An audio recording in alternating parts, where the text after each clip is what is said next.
Good morning, everybody, and this is your S&P 500 day trade setups for today. So, words of warning. At the moment, you can see we tagged 4,300 again and immediately sold off with a fairly significant hammer. And then we have, or should we just call it a pin bar? And then we also have this engulfing bar here. So, with the oscillators pointing down on the 8th hour, we have a neckline here, which we are just about tagging, which is 42.65 area roughly. So that could be a double top with that pattern and with the oscillators like they are, which basically means if it does break through and retest, which we'll get to that structure now, we are looking for a revisit down to this area here, which to me would make the most sense. Now you might as well just put all three levels in, because that is what the target would be. So let's just get rid of that. Okay, so let's just get down through the time frames. Looking at the 3 hour, you can see this week has been pretty much range bound. What is calling range at the moment is 3 hour oscillators right now. So you can see we've had 3 attempts down here already, and the buyers have come in each time. We've only had 2 attempts at 4,300, and the sellers have driven it down from there. So safe to say 4,300 is your line in the sand. That's what you need to be paying attention to for any continuation to the upside. And remember, the longer you go sideways, the higher the probability is of a 50-50 break. So at the moment, that is 27 bars. I normally use 20 bars as the yardstick. So if it goes sideways for less than 20 bars and then breaks, then I've got confidence it's continuing on its journey. But when we start going beyond 20 bars, it kind of becomes a coin toss. So that's kind of what we are in at the moment on the 3 hour. We're in a range. 8 hour is screaming double top, but obviously we need to break and retest 42.65. So if we get below 42.65, then that would start triggering the moves to the downside. So just looking at the hour, and yesterday got going with a gap down. We'll have a look at that on the lower time frames. But look at our oscillators at the moment, grouped to the downside. Don't really trust this for a continuation down just yet.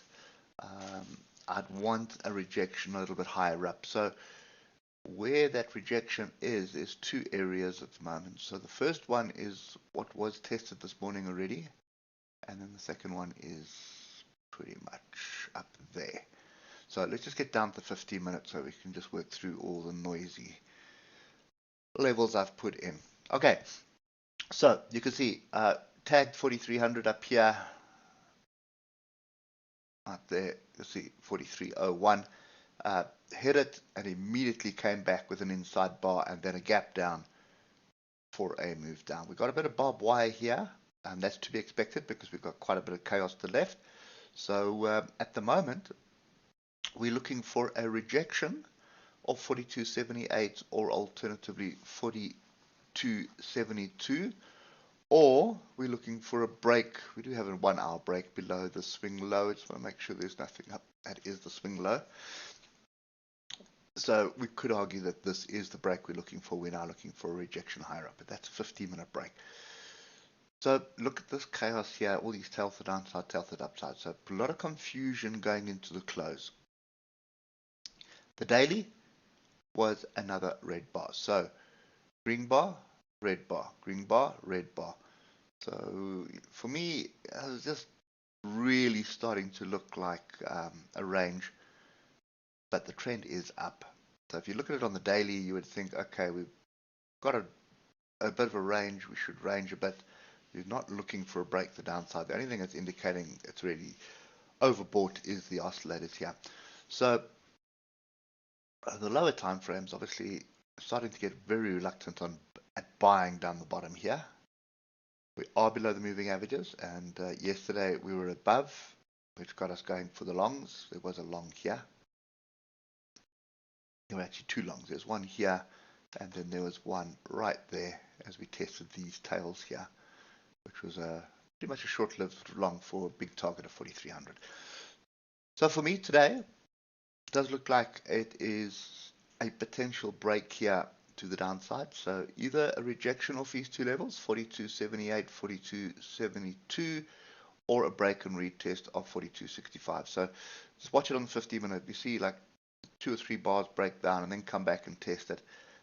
You're looking for the entry on the price action, which would be just below the pin bar, inside bar, or engulfing bar that tests the break. And that could get you going down to here.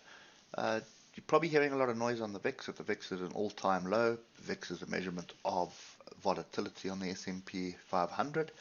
And, well, we can see there's no volatility. It's just going sideways.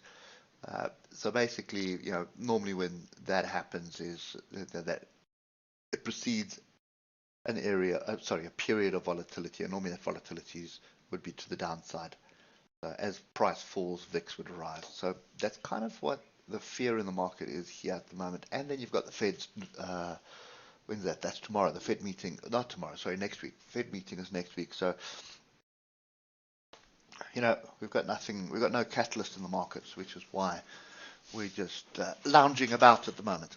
Anyway, that's kind of what I would be doing. I'm looking for a rejection and a potential break of this double top formation, but I wouldn't be too surprised to see if it sort of bounces above this and then gets going above this structure here. That's also a possibility. So anyway, hope it helps. If you like it, give it a thumbs up, and we'll catch up with you tomorrow morning. Cheers for now.